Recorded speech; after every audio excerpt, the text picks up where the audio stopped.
Unique people leading unique lives shape and inform Iowa City. This community is enhanced by these women and men who live in our midst, working, teaching, creating. Welcome to a series of conversations with people who have stories to tell. Join my guests and me, Ellen Buchanan, in a series of interviews called One of a Kind.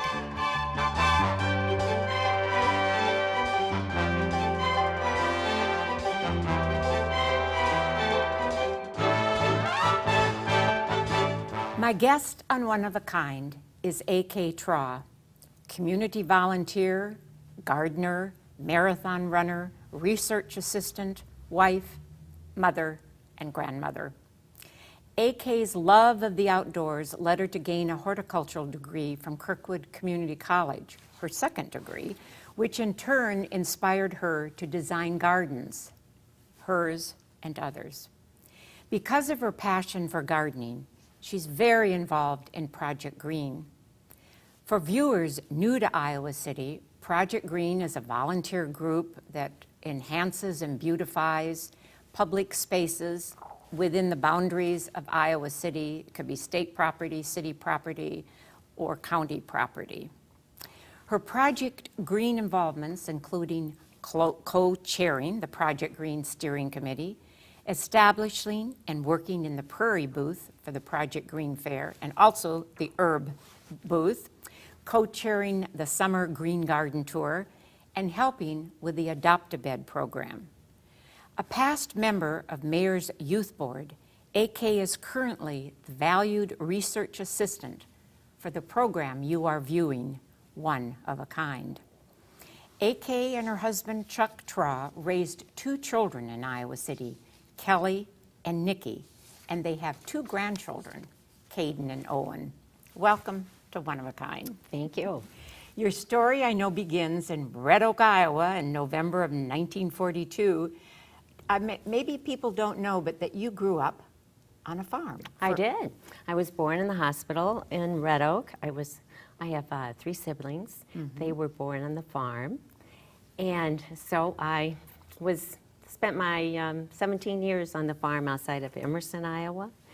The farm was the type that my dad did everything. You know, he raised all sorts of crops, all sorts of animals, and they tried to make me into a farm girl, but I really felt I was very isolated out there. By the time I was 2, my brother and sister were off to Iowa State, and then I have another brother who was around a little bit more. He's 10 years older than I am. You were the baby of the family. I was definitely the baby of the family. You wanted more friends around. I did. And the farm can be a very, I know, isolated place. Right. But you went into Emerson, and the school you went to was K through 12? No, there was no kindergarten. Oh, there was no kindergarten. It was a one-room, two-story, one building, two-story school, first grade through 12. In the first and second grades were together, third and fourth on, you know. And when I think it was a good education. We were all very involved in sports. Well, let's talk about you played basketball. I played basketball. Iowa was known for many years as a great state for girls basketball. That's right. And when I was in high school, it was just one class. It didn't have all the various. And the large schools did not play girls basketball. And so, but the small towns were really in it. The whole communities were in it. And I was fortunately on a team that was quite good. Well, tell I us about wasn't that. necessarily that good. Were you a guard? I was a guard. I knew you were a guard. It was six-man basketball then. Okay, and you know, you're not real tall. No. So were you the shortest one on your team? No. You weren't. There were about 3 of us about my size. But we were very determined. And Tell me about your wins. we were kind of the darlings of the state at the time. We went on to, we were state runner-up. And the whole Southwest Iowa was very excited about it. We got free trips to Okoboji. We got dinners in Omaha. We rode in parades. Stores closed for us. I mean, it was really fun. A very big part of my high school days. Good memories. What was the name of your team? The Emerson Eaglettes. The Emerson Eaglettes, and And we had 4 guys who were the cheerleaders. So when we were at the state tournament, we were really a hit because it didn't happen that there were male high school cheerleaders. And you had a nickname? What did they call you? Dynamite Jones. I did not have a lot of, I just had a lot of determination. And so Dynamite Jones. I Wow. really worked hard. Well, that's a wonderful story. And then you graduated from Emerson High School and came to Iowa. And Yes. what made you choose dental hygiene? Dental hygiene, I was really excited about all the instruments. Oh, yes. I love those instruments in the dentist drawers. And besides, it was a great program. I graduated in dental hygiene and I worked at what was then called the hospital school. And I worked while Chuck went through law school. Tell me, okay, you met Chuck when you were in college, Yes. and he was in law school. No, he wasn't. Oh, you wasn't then? He was going to be in law school, but he had really dropped so many courses he didn't have the credits to get in. But after our first year of marriage, he started law school. Is there a story how you met him? We met, of all places, in the library. You know, Oh. up on, when I really had to get serious about studying, I went on the 3rd floor of the library, and I think Chuck was wandering around looking for, I don't know what. And he put some books under my feet because they were kind of swinging. Yes.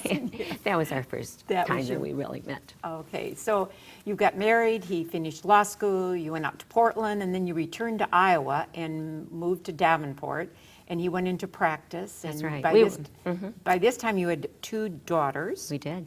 And you got very involved in volunteer work. I did.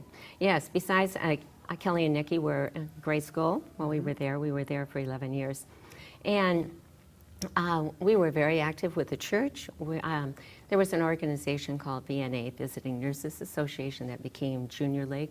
And we had a little stone house down in East Davenport. And we did all sorts of things there, raised a lot of money, and went out and really served the community. We bought a mobile van, and so a lot of the clientele came to that van, and they were seen by nurses and doctors. It was a Kind really of worthwhile. a doctor's office on wheels? Kind of, yes. Yeah. And so you had to go as a volunteer And we checked them in and I Listen don't know, to their- listened to their story, and then got them in the right place. Yeah. So what made you move to Iowa City? Well, Chuck is with the Leff Law Firm, and when Arthur Leff was going to retire, they called and asked Chuck if he'd like to take over the trial practice in the firm. We knew everyone. We had all been together in college, and we loved Iowa City.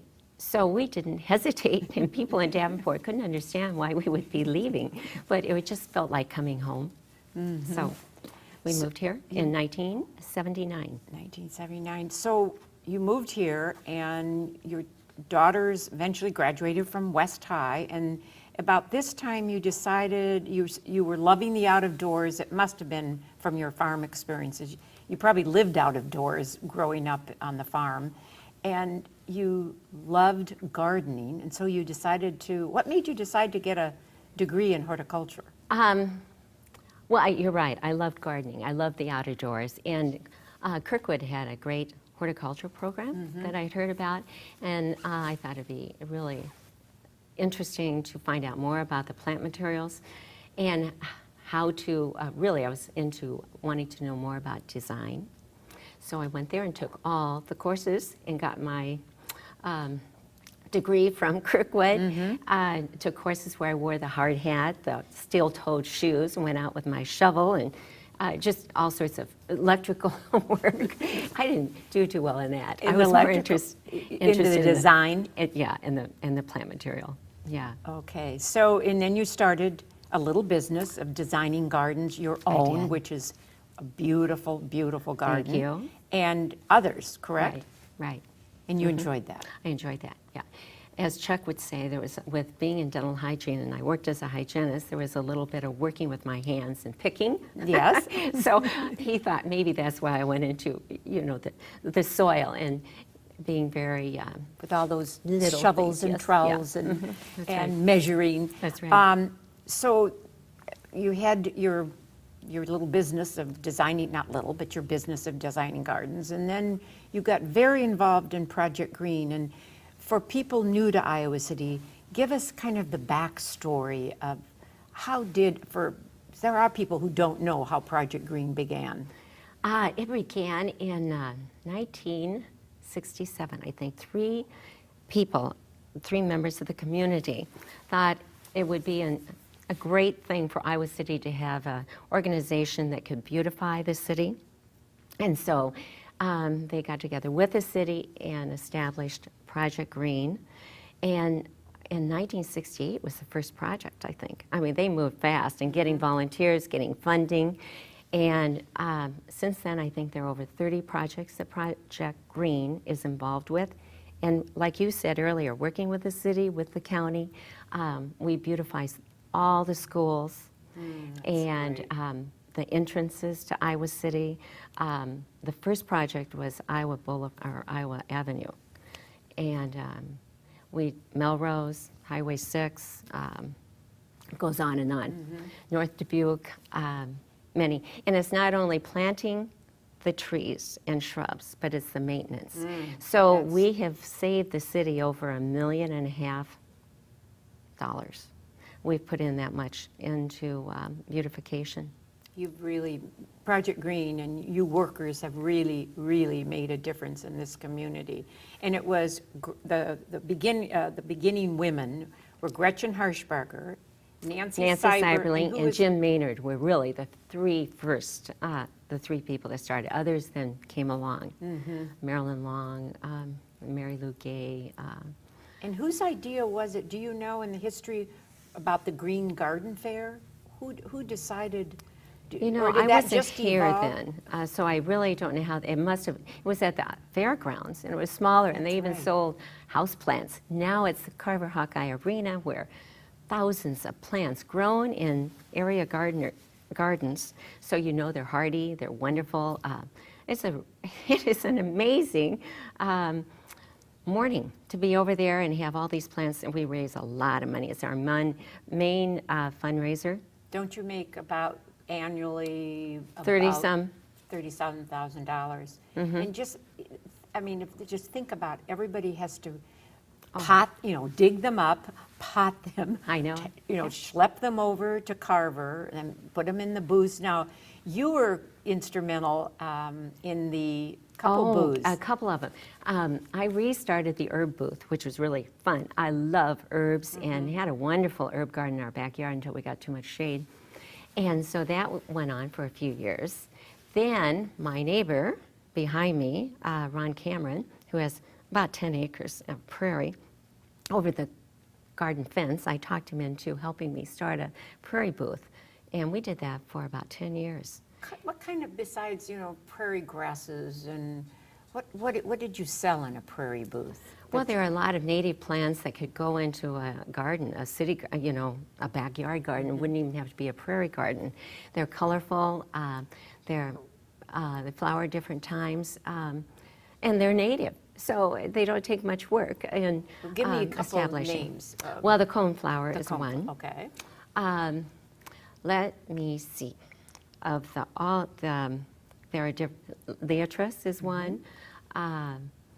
Black-eyed Susans? Black-eyed Susans, yes, and a lot of the grasses, of course. And they're so hardy, so they are. I bet you sold out.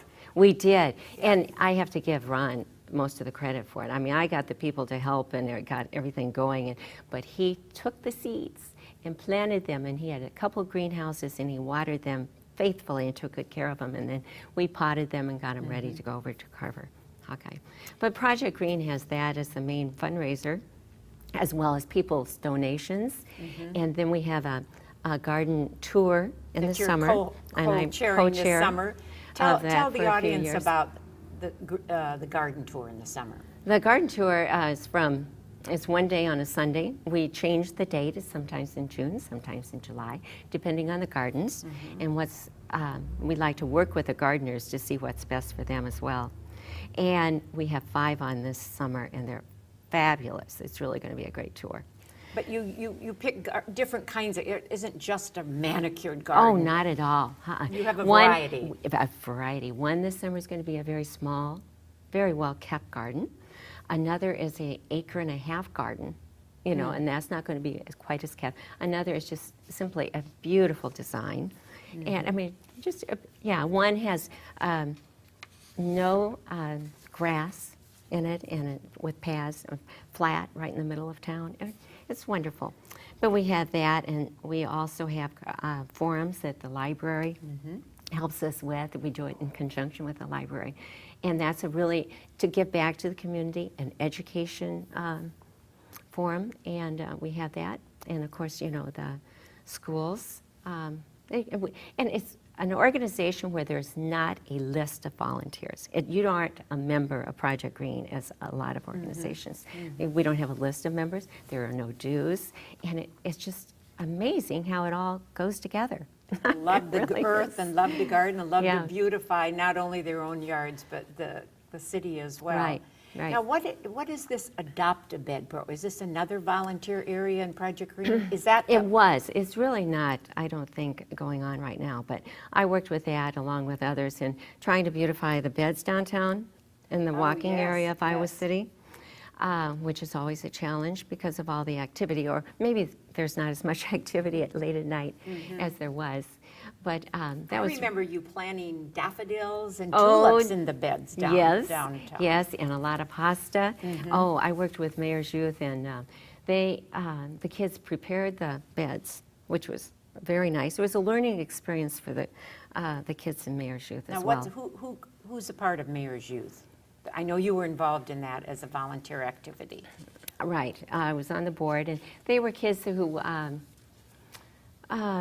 enjoyed out of the classroom experiences and learned Wanted to give back. wanted to give back, yes. Really, very, very good kids. Now, at this time, I want to move from the chapter of your gardening and designing and your horticulture degree to your running. You are a marathon runner, and you've run 19 marathons? 18, hope to do a 18. 19. Hope to do a 19. Why running? What makes you run, AK? What makes me run? Well, for one thing, Chuck was a runner, a marathon runner, and I thought, I'm not going to spend my life watching him run. So as a gift to myself, for my 50th birthday, I ran my first marathon. That was at New York City. And then I started running 2 a year and all over the country. Okay, where did you run? Well, I've run about 3 or 4 in D.C., maybe 3. Is that the Marine Marathon? Yes, Uh-huh. and I qualified for Boston and ran Boston twice. I qualified at Columbus, Ohio, and Duluth, Minnesota, That's Grandma's Marathon. Grandma's Marathon. I've run Seattle, Portland. Probably the hardest marathon was Olympia, Washington. Because of the hills? No, it was just because of the heat. Oh, I was okay. never so hot in my life. And I went out there alone. I was really trying to qualify for Boston. I did not qualify. I caught up with a coach from Olympia. He was having a terrible time too, and he was so embarrassed because his students were going to be at the finish line. Both of us came in rather limply. Yeah. So did you eventually run a marathon with your husband? We ran several together, and we tried to cross the finish line holding hands. And another one, Nikki runs some, but she's not a marathon runner. Kelly decided she would run one with us, so we ran, the 3 of us, in the Marine Corps Marathon. And we had on, we made little shirt things, said Mom, Dad, Kelly, and the Marines loved it. And we got a lot of cheers running as a family. And unfortunately, she has injuries where she can't run anymore. But it was really a delightful Was that your run. favorite? I was going to ask you, would you have a favorite marathon? They're all my favorite because I finished them. Oh, okay. Okay. No, that was one of my favorite. Yeah, in Boston, of course. Of course, Yeah. the Boston is Yeah. is the pinnacle Yeah. of marathon. So how do you train for a marathon? I'm sure every marathoner is different, but there's also probably some same things that you all do to train. How do you, like you're getting ready for your 19th marathon when you turn 70 in a year and a half.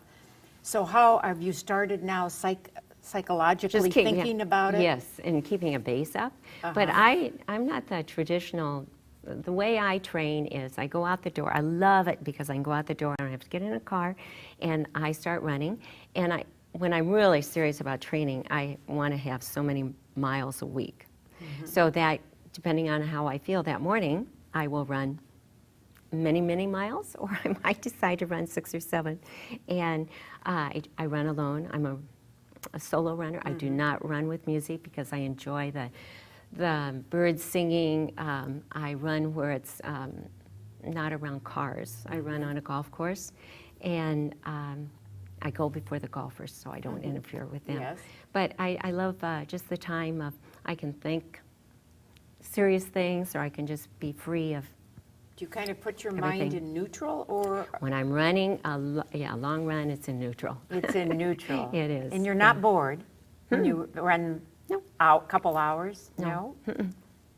The best thing is that I don't take a watch with me because I spend some time watching my watch. Oh, I saying, see. How So you far, don't how long? work. I run by time as well as miles. I kind of know what I run, so. Sure. Yeah. So as you're preparing now psychologically for this next marathon, you don't know where it's going to be. No, I not don't, yet. not yet. And when you get closer to a marathon, the time, like a couple months before or a month before, I mean, do you kind of have a countdown of a regimen? I And what probably is get it? up to 60 miles a week. And 60. then I start going down.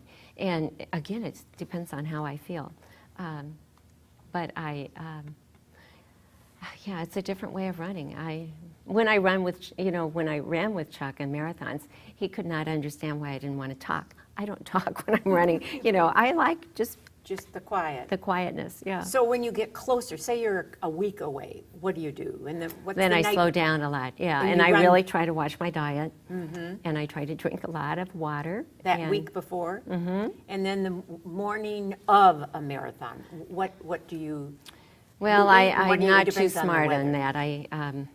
I should eat more than I do, and sometimes I feel it from not having a lot of food in my stomach.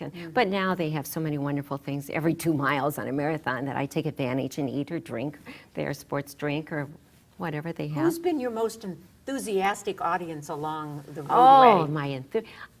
well, there are several, but one I was really fortunate to have. Many people from Iowa City flew out to Boston and cheered me on for my first Boston. That was really a treat. And then our girls have been with us. They've gone around the country, flown in. So they've been good support. And Chuck, of course, Has is been- my biggest cheerleader. That's great. And my friends. That's great. Moving on to another chapter, like I said in the introduction, for 15 years you've been the research assistant for the Public Library's television show, One of a Kind, the one that you're appearing on today. Has that been a good experience of getting to know men and women? Maybe that's a strange question. I bet it's been a good experience. It's been a wonderful experience. I have met fascinating people in Iowa City, and I get to sit and listen to their story before I give all the information to you. And I've met people my path would not cross, and where I would be involved or know them. And I think it's great because it is a history of Iowa City. You have done a great job in providing this along with the library, because in the years to come, a lot of these people have been very important in developing important things here in Iowa City, which is a great community. Well, I hope you are in it for another 5 years. And I hope you are too. Well, to be continued on that. I always ask, as you know, who or what person or an incident in your life has had a major impact on you? who has influenced you? Or? Well, of course, our parents are big influencers. But a teacher I had in Emerson High School, Mr. Mercer, was the science teacher, and he was also the girls' basketball coach. He was the boys' basketball coach. He was the track coach in softball. He did it all. But he was ahead of his time. We learned to put our heads down before an activity or something and visualize. And that's very important in my running, by the way, visualizing. He helped start girls track in Iowa. He really was disciplined all of us. We had to do calisthenics. We ran, we did steps. No one was doing that then. He was really, I think he developed I have a lot of discipline because of him. And he kept it so I enjoyed it, even though I was not the best athlete. But I worked hard. You were determined, though. I worked hard. Anybody who finishes a marathon has determination in their blood. But and then Chuck, he's always promoted anything I've wanted to do. He's been right there saying, go for it. That's So. good. And times, when I say, he was the influence. He was the one that said, let's do it, And you had, I read in the research, an aunt that influenced you, Pamela, was it? I had yes. It was my dad's sister. What a name, Pamela. Isn't that that's a great She name. named her daughter that too. And she was. She lived in Omaha with her family, and she was a delightful lady who would come to the farm and bring her city ways with her. Her city ways. Her city ways, yeah. No, she was a lovely lady. I want to ask about your two daughters, what they are up to and where do they live? Okay. Kelly graduated from the University of Michigan and then came to the Iowa Law School. And following in her father's footsteps. that's right. She studied a couple years in Europe and then came to law school. She's a lawyer in Washington, D.C., working with healthcare. She's been out there for several years. She was married last summer to Tom White in a wedding in Baltimore, which, again, a lot of our friends were able to share that with us. So that's Kelly. And Nikki ended up graduating from the University of Washington in Seattle in nursing, really an outstanding nursing program. And she lives in Portland, which is interesting since that was where we spent our first year of marriage or after law school. And she has our two wonderful grandsons, Caden and Owen. And you're a frequent flyer out to Portland, are you not? We go out there a lot, or we go to D.C. as well. It seems like we're just hopping on the plane all the time. We're going to all be together in Colorado this summer, which is going to be fun. So, besides a marathon in your future, kind of as a future goal, anything else you're looking forward to besides your trip with your grandchildren and your daughters and son-in-law? Well, I continue, want to work with you on this. We'd like to travel more. We've traveled, various places, but I'd like to do that. I'd like to do a lot more biking. The garden is always there that I'm really excited to continue working with. Your garden, Sue, I don't mean to interrupt you, but I'm going to ask Gretchen Harshbarger, who started one of the founding women of Project Green, always said a good gardener always has half of her basket his basket, his basket, and he's moving something always in the garden. Do you find that in your garden? I do. And yes, I move a lot of plants, but where I really move a lot of plants is when we go to Portland. We've turned all of that garden, Nikki's garden, into plant perennials, and the one in D.C., all of that are perennials. So we move a lot of plants there, and our garden, we move a lot too. But right now, we're moving limestone. Oh, you mean, it's always a project in your Always garden. a project. I know it. So what, I know you like to read.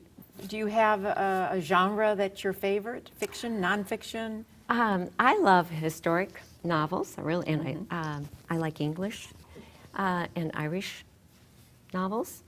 I do read a lot. I really do read a lot. I play bridge. I belong to a knitting group. There again, I'm not the greatest knitter, but it's fun to be there. And a book club, and yeah, so it keeps me busy. I know, you're very busy. And my last question is, what do you like best about living in this community? I like best the people. I love people. They motivate me, and Iowa City has a lot of people that motivate me. I think it's a small town with a lot to do. With the university, of course, we all have many things we can take advantage of. It's kind of, I don't think it's really divided that much as far as, like in a city, there's the country club people and there's whatever. I don't feel that in Iowa City. I like that. That's great. Well, on that positive note, I'll say thank you for being my guest. Well, thank you. And good luck on Thank that you. marathon. My guest on One of a Kind has been A.K. Traw, a community volunteer, gardener, marathon runner, mother, grandmother, wife, and friend. Words used to describe my guest are kind, energetic, creative, determined, thoughtful, and loyal to the core. A.K. Traw is one of a kind.